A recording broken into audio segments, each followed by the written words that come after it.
I want to open up here in Ecclesiastes chapter 3, and it reads, "To everything there is a season, and a time to every purpose under the heaven. A time to be born, and a time to die. A time to plant, and a time to pluck up that which is planted. A time to kill, and a time to heal. A time to break down, and a time to build up." So understanding this, there's a everything has its time, everything has its season, and right and wrong is not so as simple as, oh, that's right, that's always right, that's wrong. Sometimes right and wrong can be depending on the circumstances. Everything has a season.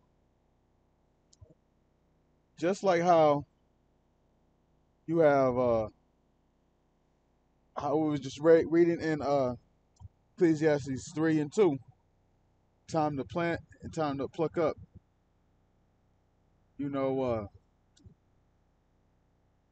nobody with an ounce of intelligence would plant grass seeds in the dead of winter. That's not a smart thing to do. You plant grass seeds for the most part in the autumn, in the fall. That's the optimum time to plant grass seeds. You're not gonna, let's say it's a snow blizzard and it's like 6 inches of snow and you trying to plant grass seeds. That's stupid. That's dumb. It's not expedient, and it will not yield you the results in which you want. And that's a lot of times how you have to measure right and wrong, because you got the scriptures, you got the law that will teach you right and wrong. But however, you have to understand the spirit of the laws, not just the letter of the laws. You got to understand the wise sayings, and you have to understand, as I was just saying, is what you're going to do something you can consider? Is it going to yield? Are your actions going to yield you the results that you ultimately want? That's one of the things you want to consider, not the only thing you want to consider, but one of the things that you want to consider. I'll give you an example. It's uh, it's established that we should not work on the Sabbath. But what did Yahushua do? He healed on the Sabbath, and because you had wicked people of our nation who were looking for occasions, who were straining at gnats, all because they were in bed with the Romans, looking for anything to make a reason or occasion about.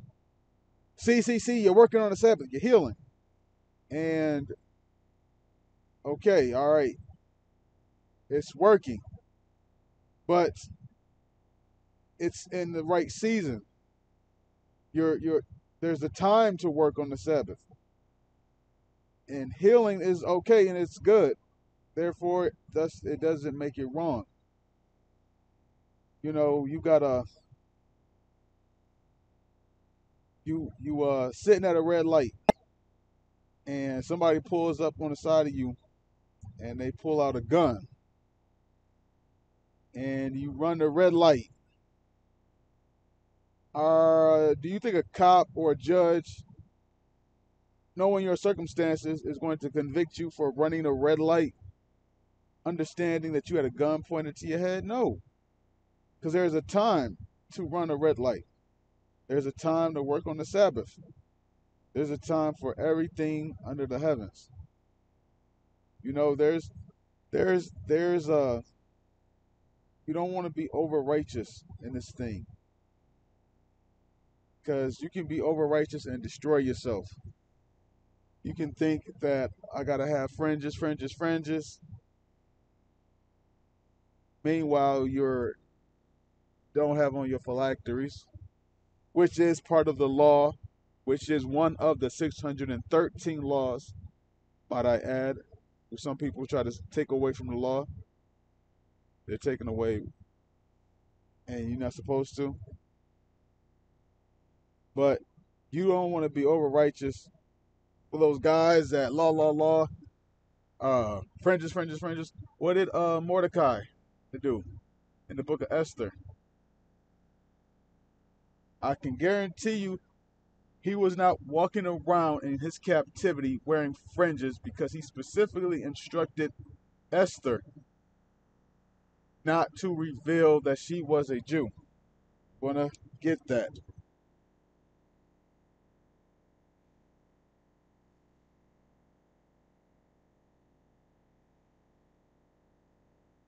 You have some people that think that you're supposed to just wear fringes 24/7. No. And I'm gonna get John 16 and 1. Uh,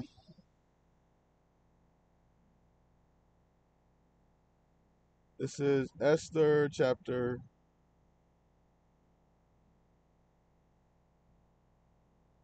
2 and verse 10. That's the point, but I think I'm gonna start. I'm gonna start at 9, I guess.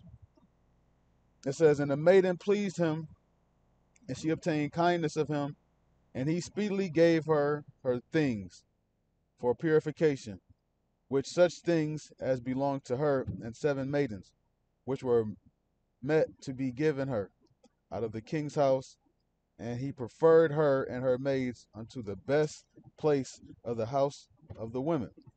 Verse 10, "Esther had not showed her people nor her kindred, for Mordecai had charged her that he should not show it."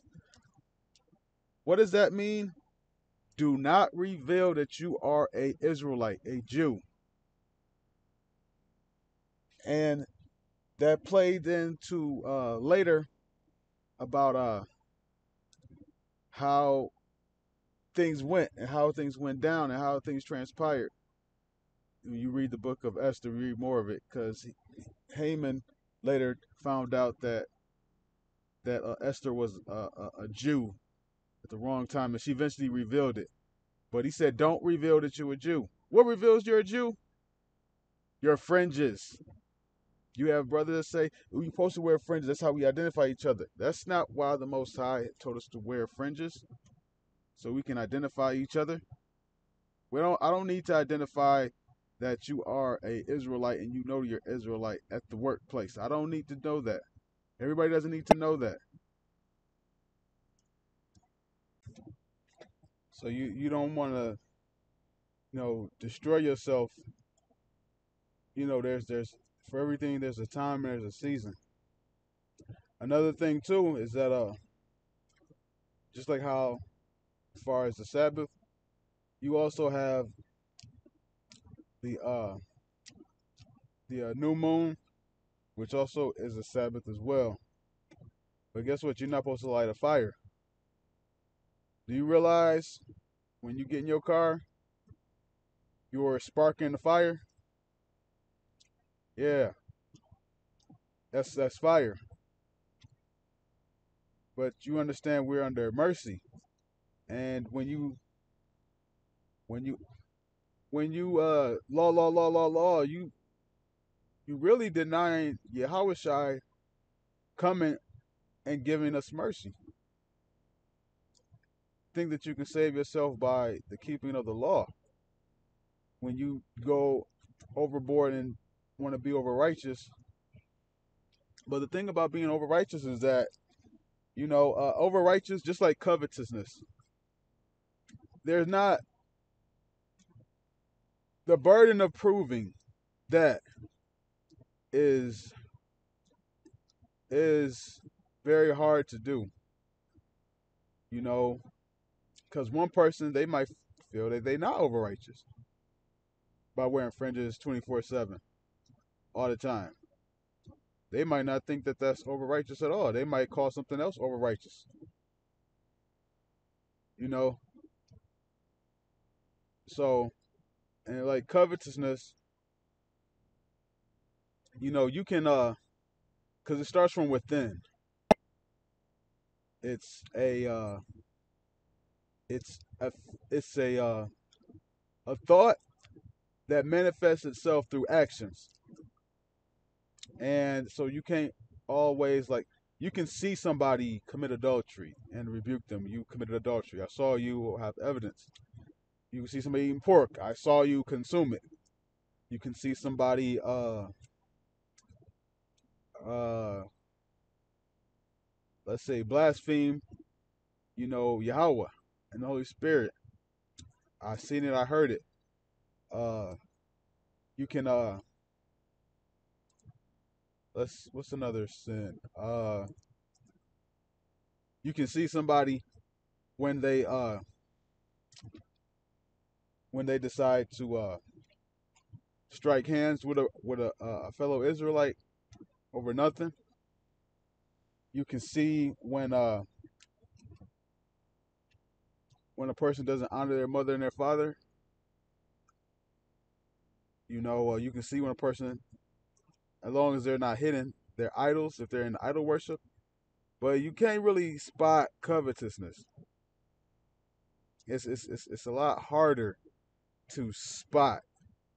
You know, a person can be coveting. You're a woman, but they don't necessarily like the elders and what's that, the history of Susanna. Let me make sure that's correct. Uh, history of Susanna. Let's see what verse it is.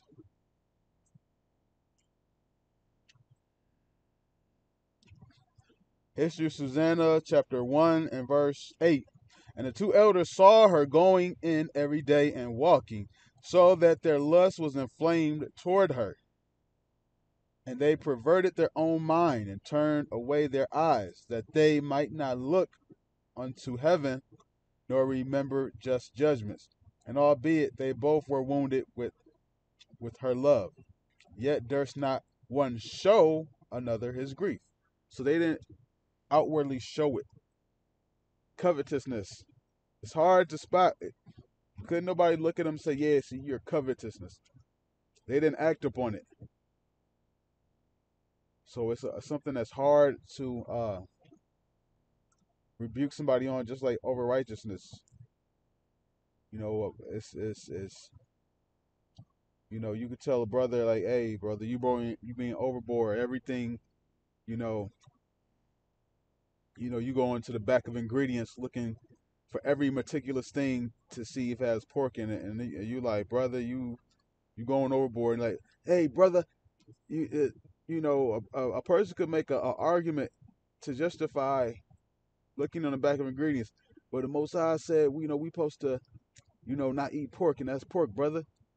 And you can get into a tit for tat argument, you know. So you don't want to be over righteous, and that's something that you're gonna have to really dig in. It's nothing I can really. Like, you could give examples of over righteousness. I can't tell you specifically, concrete, definitively what it is. You know, on that note, I want to give all praise and glory to Yahweh Bashem Yahweh Shai, Bashem Makakwadash.